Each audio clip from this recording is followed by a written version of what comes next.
Thank you, Rasika. It's great to be part of the series. Thank you for hosting me. Thank you for the invitation. Thank you, everyone, for coming. So I plan to talk for around 30 minutes, and then I'm happy to take questions, engagements. If you want to unmute and ask the question, I'm more than happy to engage like that. If you want to put it in the chat, that also works. So the talk, I should say, I've been working with Williams for a very long time, much more in the first project than in the second project, much more around questions related to British culture, English literature, but his influence has been profound on me in the way I think about the relationship between culture and politics, culture and capitalism, and it also affected the way I write about and think about something which is slightly far from his own concerns, but something in the Middle East, the Palestinian novel. So it has that shaping influence. And I continue to be engaged with critics and theorists that have come out of, if you like, the Williams tradition, like Terry Eagleton in the UK. So it has had a shaping influence. It's very difficult to disentangle Raymond Williams from the way I do literature. My supervisor, when I was doing my PhD a while back, always told me, just leave Williams aside. You can't keep on thinking about Williams, but it has been impossible. So I should say that at the beginning before I start talking about Williams, that this comes from a position of deep admiration and respect, and having learned myself a lot from Williams and how to approach culture and literature. So I think it's safe to say that Williams has not survived the cultural turn intact. He was instrumental in foregrounding the significance of culture in human affairs. His materialist methodology and his commitment to socialism jarred against the textualism and the cultural relativism of the last 3 decades. The rise of neoliberalism as well has had an effect on him, people like him. It undercut the values of cooperation and solidarity that were absolutely key to post-war intellectuals like Williams, intellectuals of his generation. But there is, I sense in the UK, and perhaps more broadly, there is a Williams revival which is underway. A new generation of radicals are re-examining Williams's deep counter-hegemonic outlook. I think there are many reasons to read Williams today. For his thick descriptions of cultural processes and literary texts, those that allow the readers to inhabit a very rich world of working class traditions that criticize the dominant values and the meanings of capitalist culture. For his analysis of culture, which is rooted in class, in capital accumulation, in political antagonism, that boosts the notion that culture is a sphere of class contestation. For a Marxism that he had, which never succumbed to the cultural pessimism of critical theory, and was also deeply attuned to the changing fortunes of political agency in various historical formations. And I think finally, for his commitment to the potentialities of, this is much closer to some of the things you've been talking about in your series, his commitment to the potentialities of the realist aesthetic and its investment in voicing dispossessed classes and also marginalized perspectives. So now that there's an academic upswing in the study of global realism, 15 years ago it wasn't around, now more and more people are rethinking about what realism meant and thinking about it in global terms, not just in local national terms, as it were. Williams's views I see about the veracity and the international reach of realism are also back in currency. So there are more reasons to engage with Williams's work. You can also add to that a couple of biographical facts about Williams, like his working class formation, Welsh formation for that matter, which is important here, coming out of a mining community in southern Wales. His communism in 1930s Cambridge. He was a member of the Communist Party at the time. I met an academic, an American academic of the older generation recently, And he told me he'd invited him to Ohio to speak in Ohio in the 80s, and he was refused a visa because he was a member of the Communist Party in the 30s. So those things still mattered for the US in the 80s. So he was active in the Communist Party in the 30s, active in the cultural front in the University of Cambridge around questions of politics, Brecht, theater. Biographically, in the Second World War, he was a commander of a tank. So a lot of, if you like, military experience, real world experience. When he came back, he continued to teach for over a decade in the Workers' Educational Association in Britain. Much of his writing, much of his first book was written as he was taking journeys across railway journeys in the afternoon, going to one place after another, writing on the train and thinking about what to teach, but mainly writing and talking and to workers. And then a professorship in drama, which came about in the early 1960s, which brought him back to Cambridge and brought him back to that stature. So you get a sense here of a very wide range of social and political experience that Williams's work embodies. It's a very rich experience to tap into. So Williams was the leading cultural Marxist and socialist intellectual of 20th century Britain. He shaped a whole generation of new left critics and theorists. He also had a profound influence, and I'll come back to this towards the end of the talk. I'll spend a little time on this. He also had a profound influence on radicals like Edward Said. In his most important book, Materialist Analysis, The Country and the City, which was published in 1973, he provided a model, I think, of ideology critique that came to shape Edward Said's political turn in criticism in the 1970s and in the 1980s. In fact, Said applies Williams's categories like structure of feeling to the analysis of empire, as he carved out his most famous and I think deeply flawed post-colonial reading of Jane Austen's Mansfield Park. He did so by revising Williams's own reading of the novel.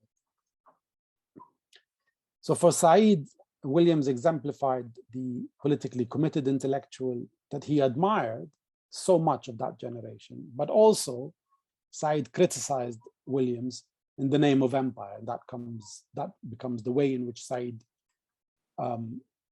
came to engage with this older generation of socialist Marxist intellectuals that he was influenced by, but that he had serious cultural political problems. But I always thought that Williams's work is far richer and far deeper than any of his critics had supposed. And I think that's important to recognize, especially now. Eagleton put it very well in a book he wrote called The Idea of Culture. That contemporary cultural theory, he said, and this is a short Eagleton quote, is yet to catch up with Williams's positions. In my own work, I feel that's very true. Right? So there are numerous aspects of Williams's work which are worth engaging, including his writings on drama, including his own novels, including his critical studies of British culture and the media. But here, I think it is Williams's contribution to Marxism that is worth revisiting. Sorry about the baby noise, but it's too hot to close the window. So both Williams's engagement when it comes to Marxism with the Marxist tradition itself and his materialist analysis of culture, and his notion, which is very important, of the long revolution, and seen as a very progressive working class project. So Williams was a lifelong socialist. His engagement with Marxism was uneven, depending on the period and depending on the context. It was very vibrant in the 30s, then kind of peters off in the 50s, and then kicks back again in the 60s when he's much more done. So there's a different story to tell, as it were, for each decade. So in 1930s Cambridge, he was very friendly with British communism, but he drifted away from it after the war. In the 1950s, it was seen as a period of political isolation in his biography. When he worked on his first significant critical contribution to the analysis of British culture, which is Culture and Society, which is published in 1958. At the time in which E.P. Thompson was writing his work on on the English working class and writing his book on William Morris. So they were working separately without the knowledge of each other's work, but over the same kind of terrain, in a sense, reassessing the British tradition from a radical perspective. So the 1960s is a different moment in Britain, different moment politically, where those strands that come together. And the 1960s bring him back to a more clearly defined Marxist preoccupation in his work, in which capitalism and class, rather than just industrialism, played a much sharper role in his analysis. So the Culture and Society first book is very much about the impact of industrialism on British culture, the British cultural response to that, the romantic critique of that. It's much less anchored in class and culture and capitalism as categories. That flowering of Marxist analysis, if you like, comes in the 70s in The Country and the City, which was published in 1973, and indirectly in Marxism in Literature, which was published in 1977. Those embody, I think, his Marxist contribution. That's a very fertile decade.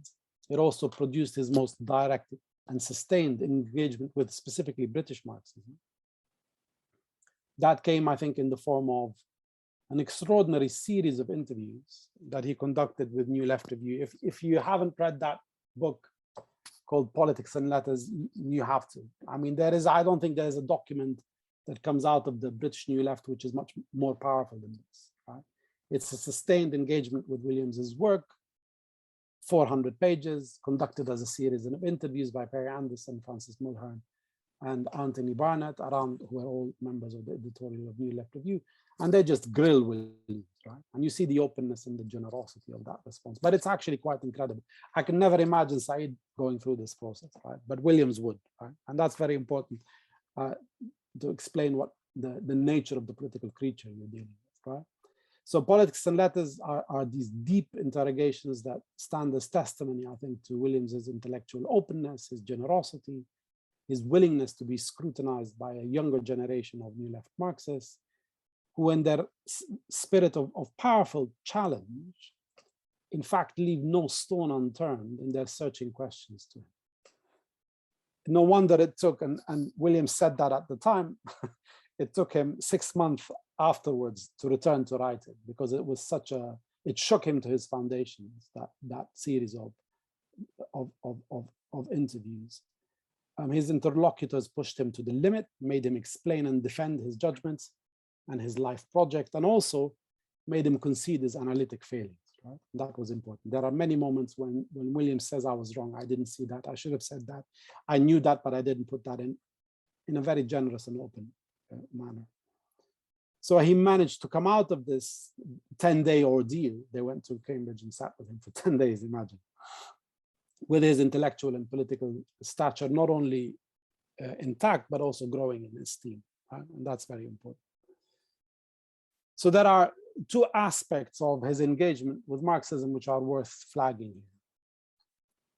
The first is literary critical, and the second is theoretical.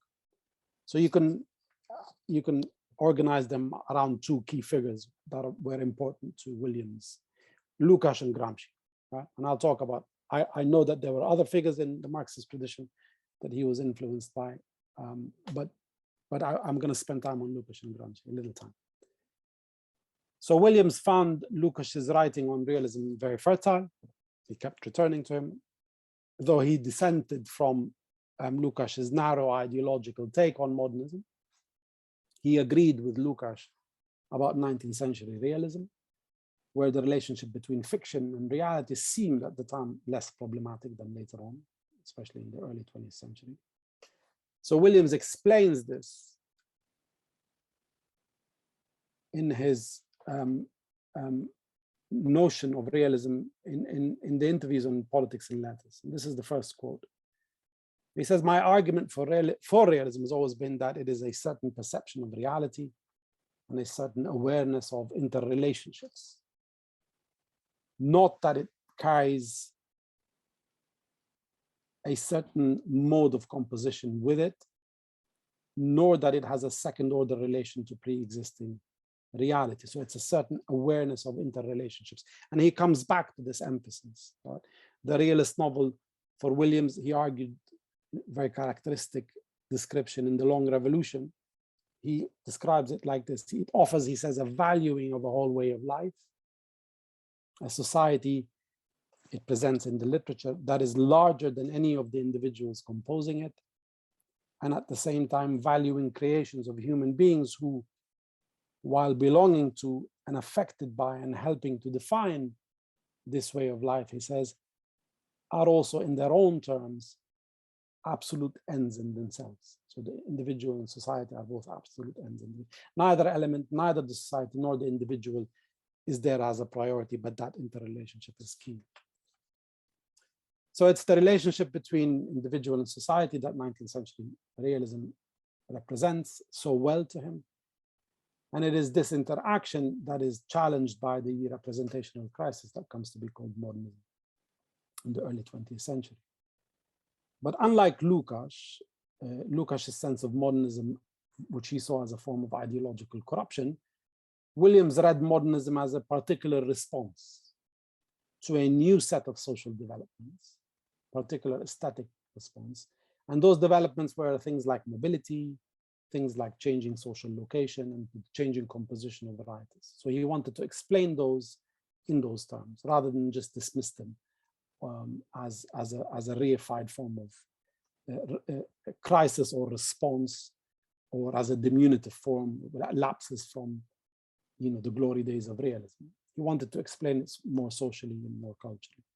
He does it towards the end of his life in an essay called When Was Modernism, which has been republished in its original form very recently in a very good collection called Culture and Politics, which has been published by Phil O'Brien. He brings back the original version of that rather than notes taken by someone else. So Williams here accounts for modernism's very specific aesthetic qualities. He also resists, and that's very important, its hegemonic and universalizing cultural appetite to substitute itself for what is, and that's what Williams always emphasizes, a much broader and more diverse modern artistic movement rather than just modernism. So he sees that as part of a response which is much larger. So the same nuanced response can be seen in Williams's engagement with Gramsci's work. And Gramsci is important for him in the 1970s. Williams understood, I think, the political nature of Gramsci's project, and he emphasized class contestation within hegemony as a key category in Gramsci. So for Williams, Gramsci is not a culturalist, the way he tends to be read these days. Williams argues in Marxism and Literature, because he says there are primarily inequalities between classes. This is Williams's phrase. Gramsci's notion of hegemony, this is your third quote, introduced, he says, the necessary recognition of dominance and subordination in what has still, however, to be recognized as a whole process. So as a lived system of meanings and values, constitutive, Williams says, and constituting, hegemony entails, as a result, power distribution, as well as opposition to that. So the second part of the quote is, it does not just passively exist as a form of dominance. It has to be continually renewed, recreated, defended, and modified. It is also resisted, limited, altered, challenged by pressures, not all its own. And that's a very important notion, that notion of contestation within hegemony. So hegemony for Williams is not an abstract totalization of control and domination. It actively embodies forms of contradiction in the political equation. Counter-hegemony and alternative hegemony are key concepts for Williams in his understanding of what hegemony is and what hegemony does. So in order to explain, and that becomes the challenge for Williams, how do you explain Gramsci's political notions, but more in the cultural sphere, right? So he writes a lot about cultural formations in relationship to Gramsci's views around hegemony. So in order to explain how they work in cultural theory, Williams makes a further elaboration and introduces an incredibly useful set of concepts that convey the complex dynamism of cultural production. And the three of them are dominant, residual, and emergent. And that he does in politics and Marxism and literature. So he says that culture is crisscrossed by various forces, whether it's residual elements from the past that are still active in the present, like, for example, selective tradition of what we choose to remember and what we choose to celebrate about the national past. This is an ongoing issue in the UK. Emergent forms like new meanings, he says, and new values, new practices, and new relationships that emerge within a certain formation, that might coalesce into a new form or a new process, but might not, but they are there, that endless. He gives a very good example of this in his analysis, which is worth reading. It's an essay on the Bloomsbury group called the Bloomsbury Fraction. And he gives a deep sense of what is the work of a cultural fraction situated within a class and what work it does in relationship to the class as a whole, right? So the Bloomsbury Fraction is a good example of this interwar intervention. And he talks about Bloomsbury's widespread liberalizing influence. Right? He says, here we have a fraction of a class that does the service of liberalizing the whole class, right? And that's the work of cultural fractions, if you like. And then there's, of course, so there's residual and emergent, and then there is dominant, right?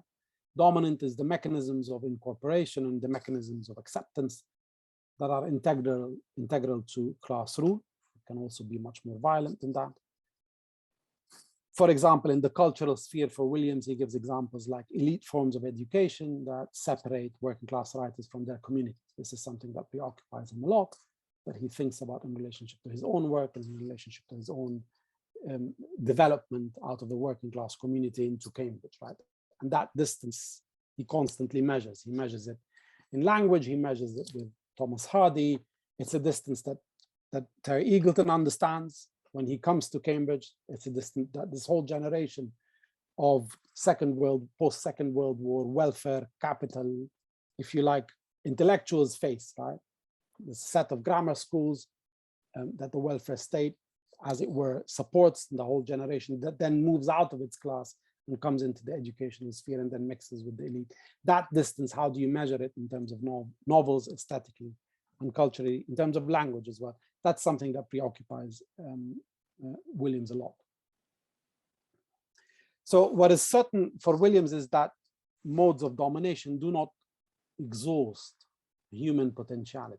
So you have the dominant and you also have that residual and emergent, which imply a certain set of contestation, right? So that modes of domination can never exhaust human potentialities is a key idea for him. There is always hope for change and always hope for social transformation, which you can compare with Adorno's conception, and then you can see actually what that means in reality in terms of analysis, right? So he describes it in, this is your fourth quote, this is also from Marxism in Literature, when he talks about hegemony. He says, no mode of production and therefore no dominant social order, and therefore no dominant culture ever in reality includes or exhausts all human practice, human energy, and human intention. So if it doesn't, then there are always things outside of it.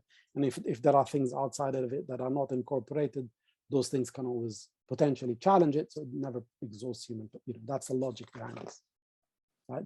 That it is always, in a sense, hegemony is always a form of selective tradition when it comes to that class rule, right? So this emphasis sets the scene for interpreting a range of cultural activity for Williams, from new cultural formations and elitist traditions to the progressive work, again, of class fractions like the Bloomsbury group, who intervene to liberalize the whole class, as Williams argues.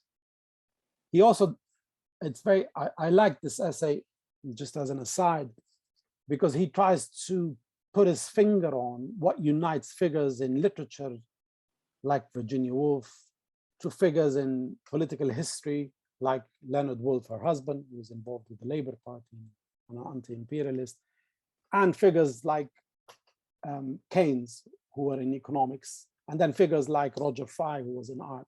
What unites, and her sister, Vanessa Bell, what unites all of them in their separate spheres of activity? So it gives you a very good sense of accounting for their distinct activities in their own sphere, while at the same time saying that they have this project in common, right? And what is that project that they have in common? And his answer is that this is the liberalizing form, the autonomous individual that they all want to protect in their different spheres and celebrate, right? And that becomes, so it's a very interesting way of thinking about culture in relationship to other activities. So for Williams, a cultural analysis is both about stability and variation of forms and convention. It is connected to social and political contestation. Very good essay he writes on this is called Marxist Cultural Theory, which is a very good example of Williams's theoretical innovations here. Another one, which Williams called his Marxism, he dubbed it cultural materialism, which is a descriptive account of accounting for culture as a material practice that traces its role in hegemonic and counter-hegemonic practices. That becomes what cultural materialism is about, that description of how hegemony works in relationship to culture. So while Williams directly tackled theoretical questions in the 1970s, his Marxism, and that's what's peculiar about Williams as a Marxist in a sense, was based more fully in cultural practice. So he wasn't interested just in elaborating Marxist theory or writing about Marxist theory. He was interested in being a Marxist in culture, right? Which is a different kind of emphasis. So this was a conscious choice for him.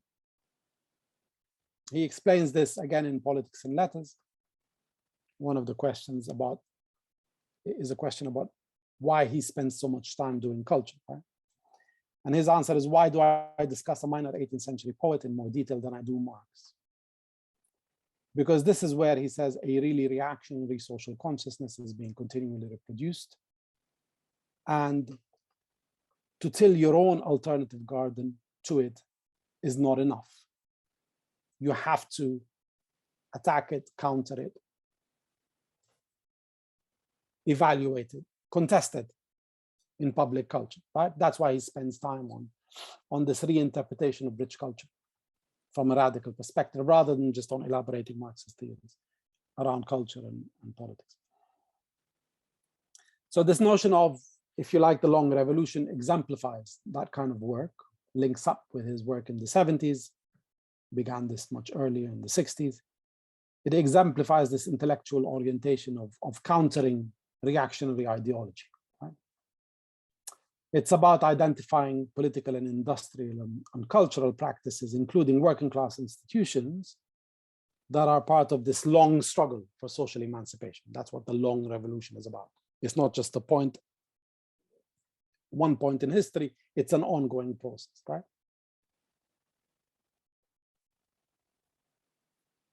Williams, I think, his challenge to capitalism is best understood in an essay he wrote. There's a very good collection called Resources of Hope, which is one of the best collections published by Verso, very early on, edited by Francis Mulhern. There's a very nice essay called You're a Marxist, Aren't You? That's the title of the essay. And in that essay, he says, yes, I am. And that's my life project. And here, let me explain it to you, right? So he just lays out those different strands of his thought and connects them to the long revolution. And that's what he says. It's I think the most important thing that Williams says about his work. He said that the system of meanings, I believe that the system of meanings and values which a capitalist society has generated has to be defeated in general and in detail by the most sustained kinds of intellectual and educational work.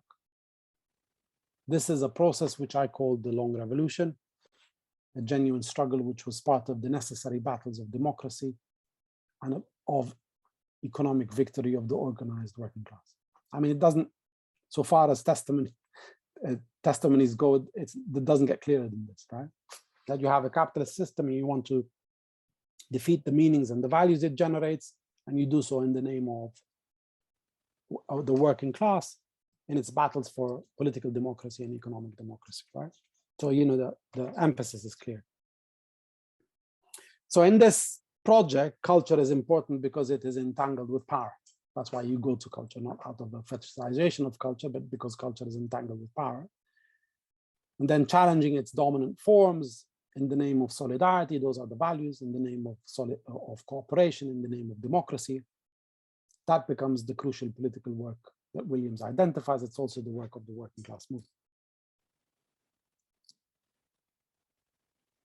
So Williams also wrote about how class experience changes through education and distance from working class origins, and how it produces, sometimes he says, a very specific kind of novelistic form, which he traces in novels in the 1950s, which he calls form as escape, that you want to do everything to escape your line of work, to escape the constrictions of being a worker, right? So there's a certain strand that he writes about at the time.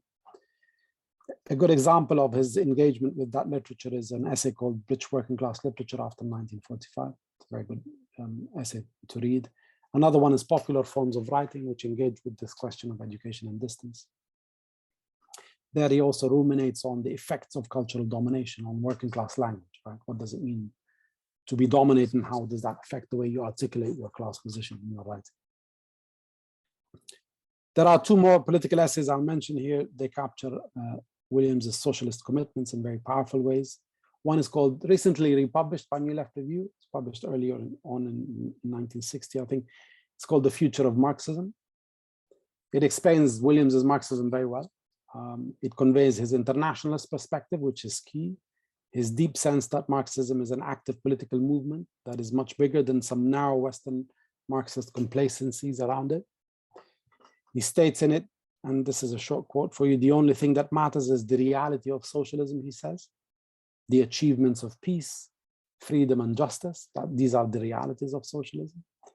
And he says, another short quote, and everything now, quote, depends on the search for understanding internationally between varying traditions and peoples. So this is an active political project, not just a.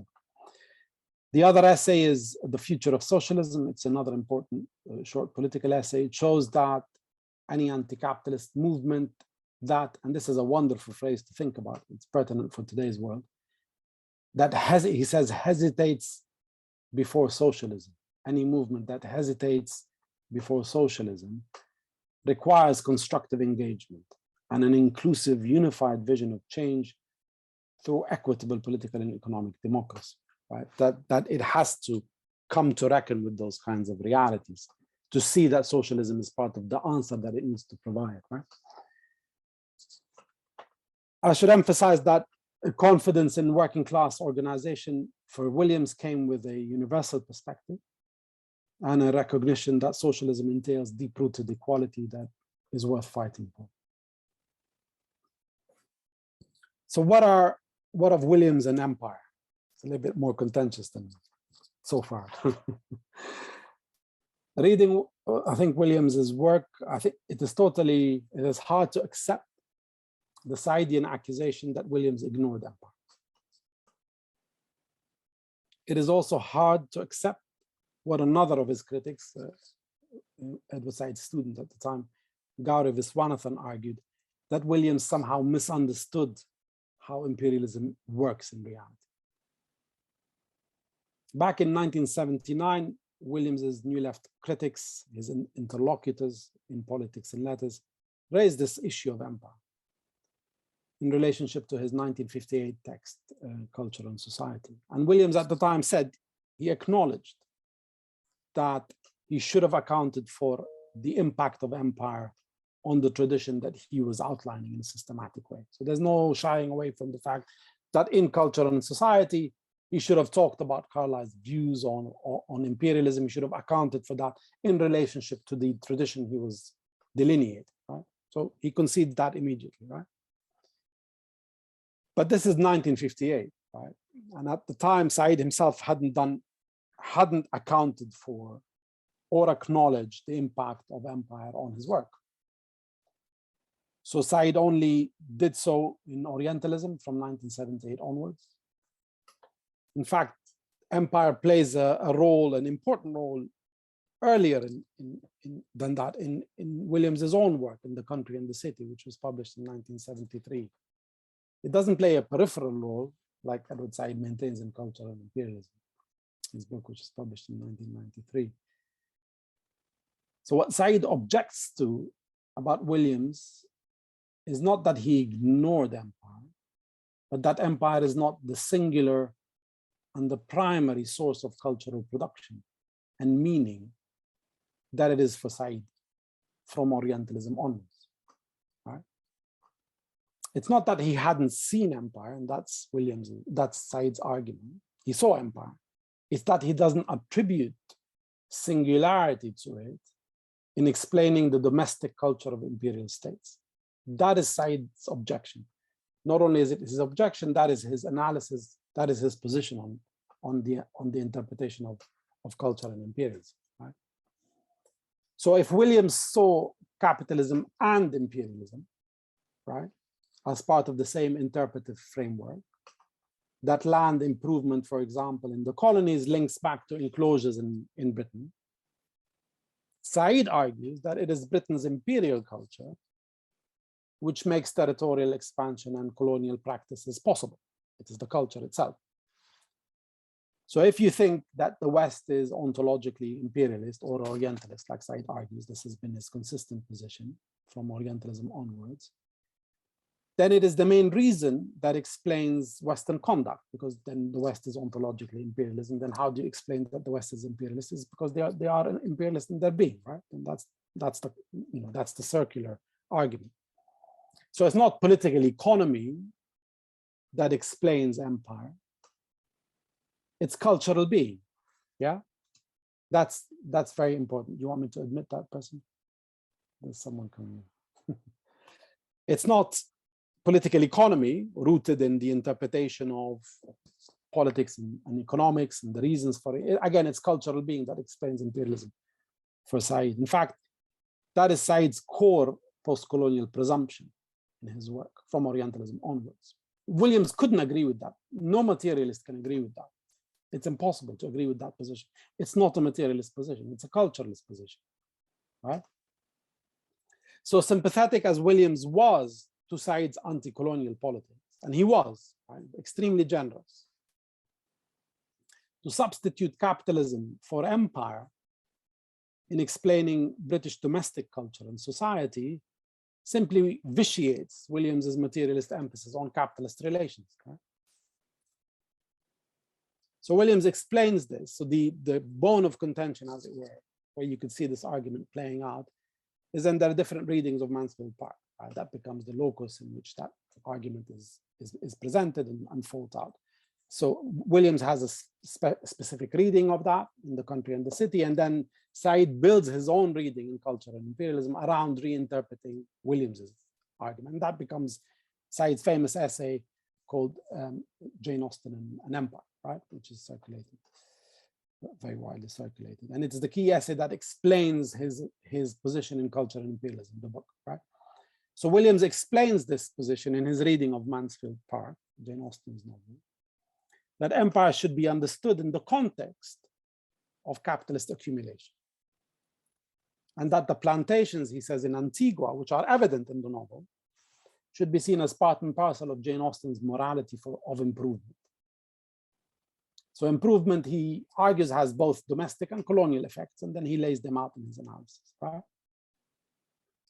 To inflate the economic and the representational power of empire in the novel, as Said does in his reading, is not just to misread the novel, it is also to misconstrue, I think, the workings and the effects of capitalism as a social formation in Britain at the time. So for Williams, Mansfield Park is both about the materiality and the morality of marriage, like all Jane Austen novels, right?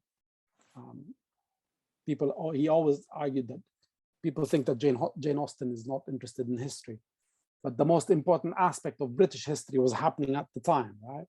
Around that materiality and morality of marriage, which was bringing two segments of a class together. So in that context of the emerging alliance between two class formations, both urban and rural capital, that becomes key, right, for his understanding of imperialism. So who you marry and how well you do are fundamental questions in this world of property and propriety in Jane Austen's novel. So they're not just about marriage, they're about actually class, and they're about classes coming together, right? The exclusion of the lower classes whether those enslaved in Antigua or those dispossessed at home, should be understood in this context. They are these non-elite figures who can be objects of paternalistic concern in the novel by Jane Austen, but cannot receive the attention or the regard that Jane Austen's bourgeois protagonists receive. That's just the nature of the form that Austen is dealing with, right? It matters to show how and why they were excluded, which is what Williams does. Austen's distinct class project is premised on that exclusion. Right? And that's very important. That's the basis of his argument about Jane Austen in The Country and the City. That unlike many other writers in the 18th century, she didn't see, right, the dispossessed, poor, laboring, who were pushed out as a result of enclosures and as a result of the improvement of land, right? So in his reading of the novel, Williams does register the presence and the effect of slavery and does show that the master of the house is a slaver, he calls him a slaver, and a colonial exploiter, he calls him a great West Indian, this is Williams does, a colonial proprietor in the sugar island of Antigua, again Williams. So indeed, Williams reads Antigua as part of the master of the house class sphere of action. Right? That's how he positions the colonial exploits. And Austen also invokes this in her novel. Austen is very obvious and blatant about what it is that Bertram goes to do in Antigua, right? So she's not shying away from discussing it in any way. This is not the dead silence or the dead core of the novel. She engages it, right? So again, Williams's Said's reading of the novel is very contentious here, inaccurate, I think. So Austen also invokes this in her novel as part of her declared abolitionist cause, not as an act of silencing like Said contends. So what concerns Williams is how Austen is trying to discipline what she calls the emerging habits of wealth. That's what preoccupies Austen, right? Austen thinks that money is dirty and you need to hide it under titles to cover it. You can't see it too much, right? The whole plots are around hiding the money, right? So the blatant exploitation that happens in the colonies is something she wants to hide. She hides it internally as well. So the habits of wealth, both colonial and domestic, that undermine the landed elite's morality are Austen's preoccupation. That's her class project in the novel, which Williams is focused on explaining, right? So he puts it in the following terms, and this is, again, a very nice quote from Williams. This comes from his reading of Jane Austen and the novel In the Country and the City. So he wants to explain what is the project, Austen's project. He says, an acquisitive, high bourgeois society at the point of its most evident interlocking with an agrarian capitalism that is itself mediated by inherited titles and by the making of family names. The social confusions and the contradictions of this complicated process are then the true source of the many problems of human conduct and valuation, which the personal actions dramatize. So an openly acquisitive society, he says, which is concerned also with the transmission of wealth. Wealth is trying to judge itself at once by an inherited code and by the morality of improvement, hence the problems in the novel, problems of plot, problems of morality, right? Here we have a new social order premised on domestic and colonial exploitation that is being twisted into moral shape by Austen. Austen is, in a sense, a moral policeman, right? Which is what her project is about. So The Country and the City, Williams's book, provides a robust perspective for analyzing the global effects of both capitalism and imperialism. Indeed, Williams states, quote, that one of the last models of The Country and the City, he says, is the system we now know as imperialism. Right? So it's embedded in his analysis, imperialism. It's embedded in his analytic framework. I think a book like The Country and the City prepared for Said's Orientalism. I think he riffed off it and learned from it how to conduct cultural analysis in relationship to political forms, right? So I think it enables Said's position. So Williams wrote this, it should be remembered, right? When Said himself was deeply enmeshed in writing his, I think, politically and conceptually negligible book called Beginnings, right? You know, it's a book subtitled Intentions and Methods, which was published in 1975. I mean, if you think of Said as a political critic and you read that book, I don't know, is he a political critic? The first act of political criticism in a book form is Orientalism, right? So as Williams was developing a framework for interpreting capitalism and imperialism, Said wasn't. And that's very important to think about. Indeed, it was Williams who was extending his own analysis to the colonies and the post-colonies. The country and the city is littered, right, with references and mentions and analysis of texts from around the world. Achebe's Things Fall Apart is put as part of this tradition, right? It's a textured global network of inequality that Williams ultimately delineates in his book. So Williams was in fact clear about the commonalities of experience across the racial and imperial divides. And he concludes by saying, yet we have got so used to thinking of common experiences through the alienating screens of foreignness. Has a weird way of phrasing things, right? You have to delve into the flow of the language. It's not always analytically precise, but it's very rich. And you keep coming back to it because there are layered meanings there. So yet we have got so used to thinking of common experiences through the alienating screens of foreignness and race that all too often we take the particularity of these stories as merely exotic. So this is a conceptual advance that captures the challenges and overcomes the limits of thinking about global culture. Right? You want to search for commonalities despite of those screens that we focus on that exoticize other cultures. It's testimony, I think, to Williams's rich materialism that it developed to tackle the cultural effects of imperialism head on. Said's very hostile and dismissive attitude to Marxism, I think, blinded him to its real assets and its real advances. What is most bizarre, I think, about the attack on Williams, and it is an attack over empire, is that he himself is Welsh and acutely aware of his own, in his own work, of the legacy of English imperialism in Wales.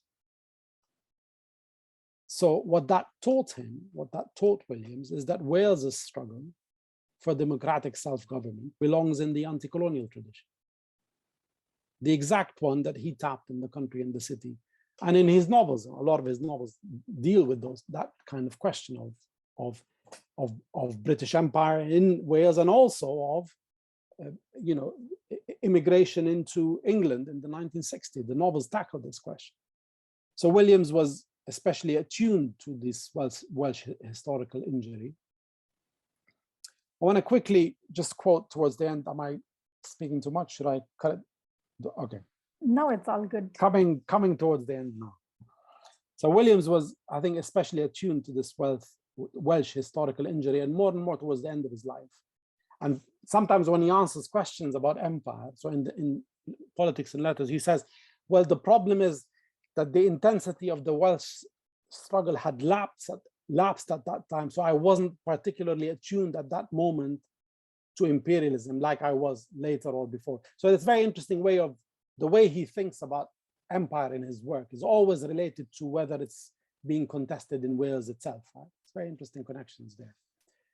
So I just want to quickly quote his interpretation, his take on a novel, Welsh novel by Gwen Thomas, a very famous novel called All Things Betray Thee, which was published in 1949. So Williams quotes this sentence. So the first sentence is from the novel. He says, some of us are cursed, this is Thomas, with the urge to be making assertions that are either too big or too deep to fit into the box of current relations, make assertions either too deep or too big to fit into. So this is a very curious way of positing the problem of oppression and aspiration in the novel. Williams responds to this quote, and he interprets this quote in the following terms, right? So the second part is Williams's words. He says, cursed, you notice, that deep ambiguity of a subordinated people, a subordinated class, whose visions are larger not only than those of the alien system by which they are dominated, but also larger than is tolerable. when you are that far down and still seeing that far up. Very interesting, very complicated sentence here, but a very interesting sentiment, right?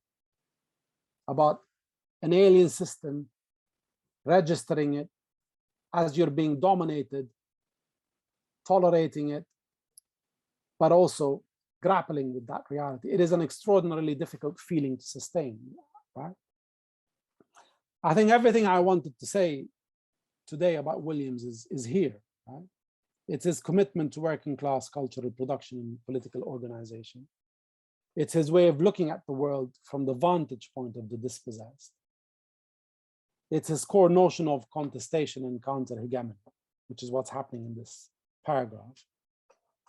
And finally, his profoundly emancipatory perspective. So Williams's worldview is shaped by anti-capitalism. It also includes a deep anti-imperial critique. And I think distorting it or ignoring it doesn't mean that it's not there. I think his work still presents a solid foundation for contemporary radicals and socialists to build on. Thank you.